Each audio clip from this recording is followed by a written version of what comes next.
Hello, hello, everyone. Hello, welcome to Intentional Tuesday.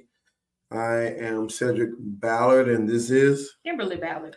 It is good to see and talk and I guess experience you all another week. It's been a few weeks. Excuse our absence. It's been a lot going on, a lot happening. No excuses, but we're back. We're back. And hopefully you had a great month of April so far. We had a lot going on in April, feels like. So been a lot happening in April, a lot of great things that's been happening in the month of April. And I pray that you've had a successful, blessed, abundant April. All right. So if in fact you're on right here, please let us know who you are. Let us know where you're coming in from. Let us know what city and state you're in. We would love to know exactly, who we're talking to, who we're communicating with. This is Intentional Tuesday. We just have just regular conversation, trying to have practical conversations about different things that that are possibly on my mind or on Kimberly's mind, or just what's going on in the world or things like that, or just trying to be inspirational to make sure that we encourage and uplift, Yes, and even enlighten somebody that needs that in what they're dealing with, what they're going through. So whatever that may be, whoever that may be, come on in. Let us know who you are. Let us know where you're coming in from, and we would love, love, love to hear from you, man. It is exciting to know that God is continuing to bless. He's continuing to keep us, and He's continuing to make a way. yes. So we're on Instagram, YouTube, and we're on Facebook every Tuesday. Every Tuesday. And we're also on It's All Gospel. It's All Gospel, 7 p.m. every Tuesday, 7 p.m. Central Standard Time on itsallgospel.com. That is an internet radio station that we're on. And we would love for you to listen to some of the things that we talk about on itsallgospel.com. Now today we have TikTok on with us today. So we want to say hello to our TikTok family. Um, Hi. So basically, I want to make sure that we understand exactly what it is that we are doing, man. Like I said, the goal is to continue to inspire, to encourage, to uplift, to enlighten, to make sure that we are sharing with people that really, really, really understand kind of where we're coming from. Had some interesting conversations over the weekend about some things that were going on in the world. Now, let me give some foundation to this. I'm born and raised in the church, born and raised in the church. Church is what I know, church is what I've done. It's not to say that I haven't done other things in the world, but the majority of my life has been in the church. So a lot of my reference is from a standpoint of church. Notice I said church, not religion or relationship. They're not, they don't go hand in hand. Church and religion, relationship, and knowing God is something altogether different. But my point of reference, a lot of times, I don't care what we can talk about. We can talk about any and everything. Most of my point of references are going to be about, it's going to come from a standpoint of church, religion, church, things that I grew up knowing, I grew up hearing, I grew up listening to, thought processes that were ingrained and indoctrinated in me from a young kid that I've learned and just heard over time. So I'm just trying to tell you, man, when I'm talking, a lot of times I've been finding myself undoing a lot of what I've been taught, a lot of things that have been spoon fed to me over the years. And I'm talking now, mind It's a you, lot of years. it's been a lot. It's been a lot, and a lot of times that I've had to go back and say, why do I believe that? Why have I been doing this? Is this a religious practice, or is this something that I feel is beneficial for me spiritually and my walk with God? Okay, is it helping my overall life? Is it beneficial to my life? Is it something that really gives me, um, makes me feel like I'm doing, it's causing me to be closer to God in some capacity? Or is it just making me feel morally good? Because the reality is that a lot of what we were taught just makes us feel good as people, Yes. but has very little to do with That's more our feel good relationship with God. and look good before people. Yeah. And so I think a lot of what it is that, what we do, you do, because I know I'm not the only one who basically has a church background or a religious background. I'm sure some of you that are watching right now as well do also. You know what I discovered when I was even a little kid? I noticed the kids who didn't grow up in church versus the kids who did. Now, this is no indictment on any of us who grew up in church, but there was a different level of freedom that those kids that did not grow up in church had that we did not have when we were growing up, because there was a strict. Now I know these kids and some of y'all that's watching now don't know what I'm talking about, because this generation ain't in church but twice a week, maybe twice, maybe once. Y'all go for Bible study and y'all go for Sunday morning. That's all y'all got in you. You can't go no more than that. You couldn't have survived the revivals back in them days when you had to go Tuesday, Wednesday, Thursday, Friday, Saturday for something during the day for the kids and the youth, and then Sunday morning, and then 3 o'clock on Sunday, then 6 and 7 o'clock Sunday night. Oh, y'all wouldn't have made it at all in those days. They barely can make it through a Sunday morning service. Now some who I know I grew up going to church with that much can't do it like that no more. And I get it. I understand. You kind of like Tamla Mann when she say I'm all churched out. Okay. I get it. I understand. We were churched out. We were drugged. And I mean, the drug mean drug the church. It was one of those deals where we just knew that's where we were going. It was no ifs, ands, or buts about it. We didn't wonder. Ready. We didn't have to wonder. We didn't have to try to figure out when we was going to go. We didn't have vacation plans.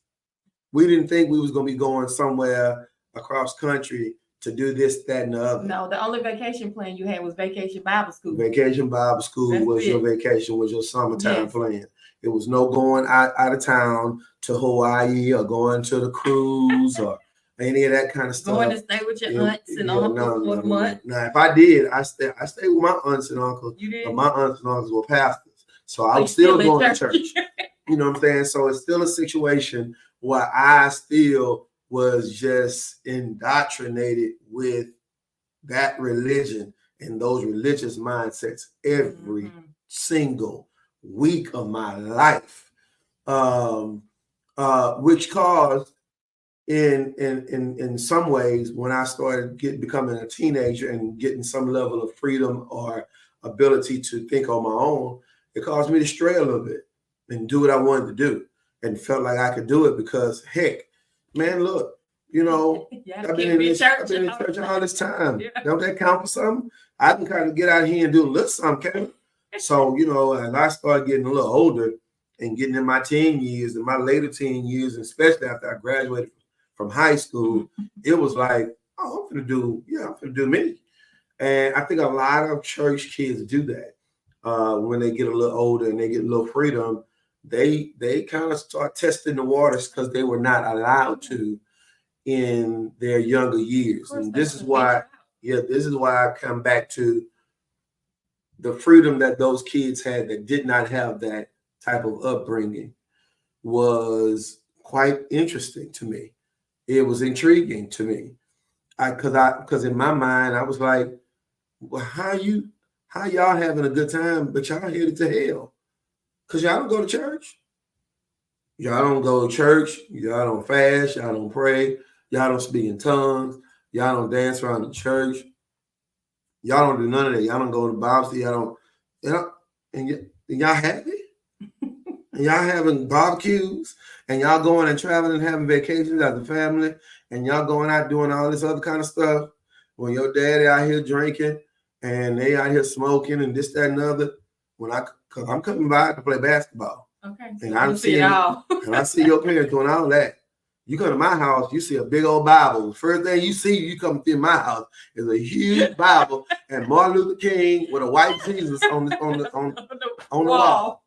Okay, so I'm just saying, it was amazing the contrast that I experienced in young age. That I'm speaking to people who are on this live right now, who are thinking about their background and realizing, man, mine was kind of similar as well. If you grew up in church, you grew up kind of envying your friends that did not have to go to church all the time. Yeah. You grew up envying the friends and wishing your parents were like their parents, and saying, well, mama, such and such, they let their kids go to the movies, or they let their kids go to this party, and they let their kids go to this get together or this person's house, and we just couldn't do it. Because if my mama knew your parents was doing something that wasn't according to the word of God, you couldn't go back over there no more. Go over there. You can't. You can't do that. That's not. No. You're not going to go over there. Going to hell. No. Yeah. You're not going to. Now, mind you, and my mom, still to this day, is an extremely open-minded woman, but she herself was indoctrinated in a lot of the religious practices that she grew up with. Right. So, of course, she's going to pass that down to me, right, which is what has happened in a lot of cases. And so what I'm saying is that there had seemed to be a lot of freedom that was given, and they had. It was almost like they knew something we didn't know. You know what I'm saying? They were experiencing something that we didn't get to experience. It wasn't until later on in my life I've had some ups and downs, some hiccups, some mistakes, some failures, right, some downfalls, and all that kind of stuff, when I realized the only thing that kept me was what I grew up and the foundation of what was instilled in me. So what I despised, dreaded, I almost went against it, is what kept me in the long run. Yep. Not religion, not the church practices, but just realizing that there was a God that could and can keep you, heal you, deliver you, set you free. And it didn't look like what these preachers or sometimes these evangelists told me it would look like. Exactly. Because in our minds, it should look this way. That's what we grew up believing. And that was the only way. You get up there, you get delivered, you start foaming from the mouth, you say, think you, and all that, then you got it. Oh, you got it. And I realized I didn't get it that way. Didn't get it that way at all. It didn't happen for me that way. I'm not saying it can't happen that way. It didn't happen for me. No. And I need you to understand that if you're not careful, even to this day, you will allow the opinions of others and the religious practices that you have heard for so long to try to determine whether or not you actually have a real relationship with God, number one, or that you're even delivered, set free from those things that used to bind you up, just because you didn't get up there and start throwing up from the mouth and doing all this other stuff, as if God has a one way to do any of it. Right. And if we're not careful, we'll find ourselves judging other people in the same manner. Exactly. And so I'm saying to you all, what I grew up despising after a time, and even tried to walk away from, is what kept me even in the times when it was my darkest. Yes. Not church. I want to make sure I make that clear. But it was really understanding God for myself. Yes. But it was me believing that I had a foundation from the start. Now, some, not all, but some of those people that had that kind of freedom back then and didn't have the foundation that I had, and some of us had growing up in church as much as we did, it was a little difficult for them when they hit some rough spots. Yeah. Some committed suicide. Yes. Some got strung out on drugs, alcohol, crack. Some just totally just spazzed out altogether, and just they end up. I know some people who was eventually in mental institutions. Now, that's not to say that people who grew up in church ain't in that position either. Don't get me wrong. I'm saying when you have a foundation where God is the foundation, yes, you tend to realize that there is something greater that's in you that won't let you give up, won't let you quit. It won't let you throw in the towel. Yes. And guess what? Those people who feel and think that way ain't always the ones that's speaking in tongues, running around the church. Yes. And once again, I love that. I love all of it. I love all of it. I grew up with it. I love it all. I love the speaking in tongues. I love the shouting, the dancing. I love our Black culture expression of God and church. I love that. That is, I believe we have the greatest expression of how we express to God our praise, our adoration, our gratitude. I believe I just believe we do. Yeah, ain't nothing nobody like touched the Black church. Ain't nothing like the Black church. But the other part of that is ain't nothing like the Black church. Period. Period. The Black church, as great as it is, it has been for decades and generations. It has really hurt people. Yes. What I mean by that is it has caused people to really feel like what I have don't measure up to what you say I need in order for it to be what you say the standard is. And I'm saying, man, woo! If the standard by which they were measuring back when I was younger is the standard, it's a lot of us who grew up in church who ain't there. We ain't got it. We have not arrived. And I think, I say that, and I'm not saying that in a facetious way. I'm not trying to even be funny. I'm saying that you got to be very careful. You got to be very careful how you measure somebody else's relationship, not their religion, relationship. Okay, because the reality is that I don't care, and I mean this. As close as Kim is to her son and her daughter, as close as Kim is to her children, I'm saying to you, when it comes to anybody else coming into their life, and when it comes to anybody else who enters in it, whether it's a friend, boyfriend, girlfriend, whatever it may be, nothing touches the relationship she has with them. Nothing. Nothing. Not even a disagreement. Not even a misunderstanding. Not even a downfall. Not even them being upset with one doesn't mess with the relationship that they have with one another. And I thought that my relationship with God was based on if, in fact, I was good that day, I was doing the things that they told me I should do. Should be doing. And if I didn't, I thought, I ain't got it today. Which is why I was on the altar. Every day. Because my relationship, I thought, was based on if I made a mistake. Actions. Or if I did it right. Right. And if you look at someone else and you measure their life and their mistakes and their failures, and you say that's the basis of if they got a good relationship with God, or if they have a relationship at all with Him, you're going to miss it. You're going to measure wrong.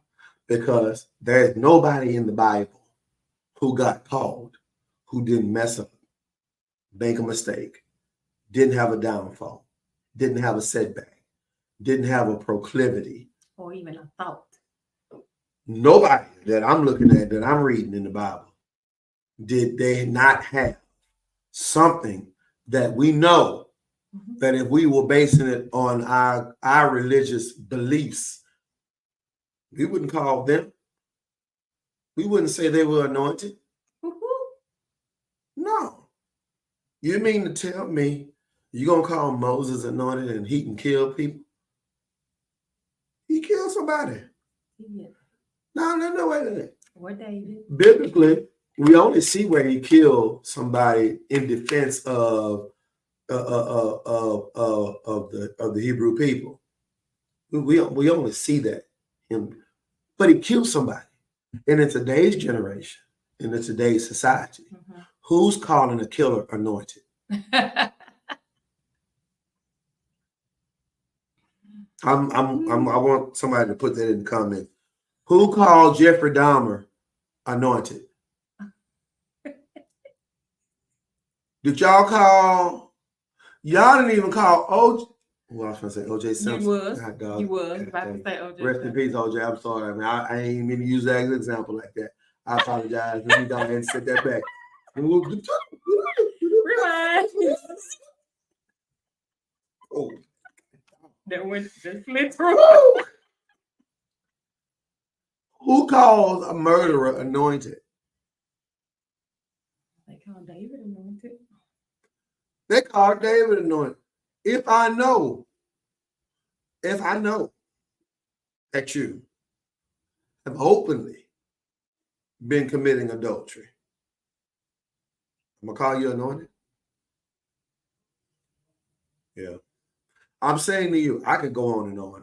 My point in all this is, if in fact we are basing the standard by which people are saved, anointed, chosen, special, all that are based on their failures, their errors, their faults, we might miss it. I'm not saying we did. I'm just saying we might. It might be a piece where we might have missed it. If in fact within yourself, if you feel the need to judge, to do that is fine. But you know, there's a scripture that says that whom God has called, whom God has anointed. In other words, who are you to say that he's not? I think the goal for any of us is to make sure that we do a self-examination of me and really discover what a relationship really looks like. What does that look like? What does my relationship look like? And that's what we should be focused on, what my relationship. And I'm not even saying that we don't have something to say about somebody else's downfall, mistakes, this, that, and other. Well, we do, because we're people. People are gonna say what they're gonna say. I get it. I'm not saying that, that's right or wrong or whatever, because if that's the case, we've all been wrong at some point. Because all of us have said something about somebody's downfall. Because we always act like we're shocked by things that people are doing or have done. Right. And it's nothing new. Right. It's just a different face. Right. I'm just saying to you, if going to church every day like we did was the standard, then today most Christians don't have the Holy Ghost. Don't. They ain't saved. They don't know Jesus. Because a lot of people are online members nowadays. I mean, if the standard by which you are having a relationship with God is based on what you look, because when I was growing up, you had to dress up for church. Okay, you better not come in there with no jeans with holes in it. You had church clothes. Okay. Nothing that you wore outside to play basketball, football, whatever you play, Lady or had going ladies to had dresses on, yeah, you know what I'm saying. stockings. You know, none of that stuff that you wear for parties or gatherings or get-togethers did you bring into the church. Even sinners, those who didn't know God, knew when you come to church, you don't come to church looking any kind of way. You can be drunk as a skunk. You gonna put You the can clothes be tore on up from and the get in there. floor up. But you're gonna put some clothes and take your hat off Woo. when you get in the church. They don't take hats off no In more. the church now, Mm-mm. you sing with your hat on. You worship with your hat on. You preach with your hat on. Come on. And I'm saying to you, if that was the basis and the standard by which we judge whether or not somebody has a relationship, ooh, we falling short. That's a great falling away. If that's the case. Yeah. And I'm saying there is a great falling away. It is. Well, I am saying to you, be careful. Be careful how you base somebody else's relationship with God. Yes. Be careful. Be careful. And I don't know about you, but in this day and time, knowing that I've had to learn or unlearn some stuff and relearn some stuff, Woo, Lord, and still you start to realize, let me focus on me. my relationship and my walk, and you know, because I ain't got all together. Because it's some stuff that if you truly allow yourself to be exposed, Yes. that you still do, that you probably shouldn't do. No. But you still call yourself anointed. Yes. You still call yourself saved, Called by sanctified, God. filled with the Holy Yeah. Ghost, with a mighty burning Come fire. on. I'm saying that you call yourself that. Yes. Yes. And you do some stuff Or you allow some other people to call you that. No, there's some things in you that you do. that you do. Or do. And do. And still do. And it's because we're all in process. That's it. It's not to say that you stay in process, but you're in process. In process. To come out in Believing process. that you're coming out of it. Yeah, coming out of something, but you don't stay in it. And saying that God is working on me. When I was growing up, I was Pentecostal. So I would go to Baptist churches because I had some uncles who were Baptists, and I would go to some of the Baptist churches. Baptist churches in my day when I was little had smoking sections. Did. So you can go out, you can go to the right, there's a tree right there, Yeah. or in the parking lot in that certain area. It was a smoking area. Back away from the back building. near the trees. Yes. And it's a smoke. I, being Pentecostal, Hika Messiah and all that kind of stuff, we don't do that. Okay. We don't do dip, we don't smoke, we don't chew, we don't do none of that. You know what I'm saying? Because you better not deal with anybody that did it. No. I'm seeing that and I'm saying, wait a minute. And they can smoke and be talking about the goodness of God. And them deacons will pray the house down. Ooh, nigga, when I tell you they lungs was black as some brisket. The smoke brisket. Man, I tell you them lungs was smoked out. Smoker's talk. Ooh, good Lord. I mean, it was smoked better than any brisket you could ever put on a grill. And I'm saying, that ain't funny, but it's so true. God, that's so true. Because that was their perception, which was my relationship with God ain't based on whether I'm smoking. You know what I'm saying? Whether I get a little drink here and there or not. It ain't based on that. My relationship is from the heart. It's based on the heart. Based on the heart. You know what I'm saying? And so it took me unlearning some stuff and then having to relearn some stuff through the word of God that made me realize, oh, there was some theological basis to some of that. Now, they weren't trying to get rid of it. They were content. Okay, they weren't even thinking about it. Matter of fact, the more you smoke, I think that's how you was ranked as a deacon. You was a good old trustee. You Don't trained meet me by the tree, honey. Okay, I'm sorry, Baptist people. I don't mean to do that to you like that. I love Baptist people. I do. I really do. My point is, in saying all that is, you got to be very careful how you base someone else's relationship Yes. and make it seem as whether or not they are saved or delivered or Right. set free or whatever it may be. Because a lot of times we don't know people's process. That's right. You know what I mean? They could have been smoking a pack of cigarettes and now they're down to 2 cigarettes a day. Mm-hmm. That's That's right. process. That's right. And Yeah. that's progress. That's right. So, you know, That's it was the church that I grew up in that now, as I've gotten older, like you said, having to relearn a lot of things. Mm-hmm. That's where I'm at. Yeah. Not getting rid of everything, Yeah. but being more practical about Right. what it was that we were taught. Yeah. It's amazing, you know, but we just having a conversation. And, you know, that's what we do here on Intentional Tuesday. Every time we get together, we try to have a conversation that's kind of relatable, that's down on a level where anyone who is watching can relate to it, but also actually be able to learn something from it. This is the closing thing I want to end with, and we'll go ahead and leave from here and go into making sure that we are prepared for the next time we are to be on Intentional Tuesday. I want to say this to somebody. Don't you allow anyone to talk you out of believing whatever God has done for you. Yes. Whatever that may be. Only you would know. You know, we see signs of it. You know what I'm saying? It's like if someone comes into the church and they were extremely, you know, introverted and very closed and isolated.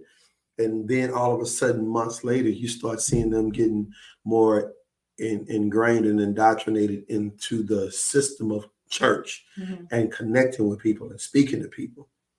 You don't know what it took for them to go from not wanting to speak to anybody to all of a sudden now they actually smiling and shaking your hand and saying, hey, you know, how you doing? You know, God bless you. All that kind of stuff is something that's process. Yes. But that's something that God has to do. Yes. And you realize that every time you start allowing God to just chip one chip at a time, Yes. one chip at a time, one chip at a time. You know, I've seen people who used to cuss folk out every single day. You couldn't look at them a certain type of way and they was going to cuss you out. Wow. And I've seen them go from that. Now, they ain't stop cussing, but at least it's a situation where they show more grace now. Yes. And there has been a less amount. Dialogue is not all, you know, this, that, and other. Every other word is a bleep. You know, it's not that. And I'm saying to you, it's a chip. Yes. Just one chip at a time. And what some of us do as Christians is we judge your process of where you are now. Right. And we don't try to see where you came from and more importantly, where you can be. Right. And don't look at the fact that someone has been in church all their life and they should be further along than where they're at. That's not for you to judge where people should be at. Just please make sure, y'all, that you don't let nobody sit up here and tell you that you don't have a relationship with God because of something that you're doing currently that you know you're putting in God's hand to wipe away indefinitely. Come on. Completely. And you don't even know how God is still using that thing to help somebody else. Right. Yeah. Because somebody can see you doing something, but they can also see how much you really love God as well. And that's true, because there are some people that I know, you know, used to be very much so club goers, going to the club all the time. And maybe they frequented every night, a different club every night. But now it's their verbiage when they go to the club is different now. It's almost like now it's not about a turn up. It's about maybe I'm meeting somebody to cause them to see something differently. And then what you start realizing is the desire to even be in that kind of setting, in those types of settings, tend to kind of start to wane, to lessen, because you start getting another passion, another desire. God can truly change or exchange desires for you. What was once something that you felt you couldn't live without, God will show you. You can't live without me. Yep. Yeah. Absolutely. Something that you felt you had to live with, and something that you felt like it was just a part of who you were. You said stuff like, that's just who I am. Woo. God will show you. No. That's not how that works. That's not who you are. Right. You know what I'm saying? He said he can make you a new creature.